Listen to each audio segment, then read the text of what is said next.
നമ്മളിൽ പലരും ചിന്തിക്കുന്നത് കൊഴുപ്പ് കൂടുന്നത് ഓയിൽ അടങ്ങിയ അതല്ലെങ്കിൽ ഫാറ്റ് അടങ്ങിയ ഭക്ഷണം കഴിക്കുന്നത് കൊണ്ടാണെന്നാണ്. പക്ഷേ സത്യത്തിൽ പലപ്പോഴും ഷുഗർ ആണ് ബോഡിയിൽ ഫാറ്റ് സ്റ്റോർ ചെയ്യിക്കുന്നത്. ഷുഗർ മാത്രമല്ല, നമ്മൾ ദിവസവും കഴിക്കുന്ന അരി ഭക്ഷണവും ഡൈജഷൻ കഴിഞ്ഞാൽ ഗ്ലൂക്കോസ് അഥവാ ഷുഗറായി മാറും. അപ്പോൾ എന്ത് സംഭവിക്കും? ബ്ലഡ് ഷുഗർ ഉയരും, ബോഡിയിൽ ഇൻസുലിൻ റിലീസ് ചെയ്യും.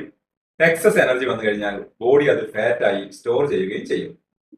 അതിനാലാണ് അധികം sweets, bakery foods, soft drinks, packed food, അതുപോലെ തന്നെ അരി ഭക്ഷണം ഇവ കഴിക്കുന്നവർക്ക് ബെല്ലി ഫാറ്റ് നന്നായി കൂടുന്നത്. അപ്പോൾ ഫാറ്റ് കൺട്രോൾ ചെയ്യാൻ റൈസിന്റെ പോർഷൻ സൈസ് ഒന്ന് ശ്രദ്ധിക്കുക. പ്രോട്ടീൻ റിച്ച് ആയിരിക്കുന്ന ഭക്ഷണം എപ്പോഴും കഴിക്കുക.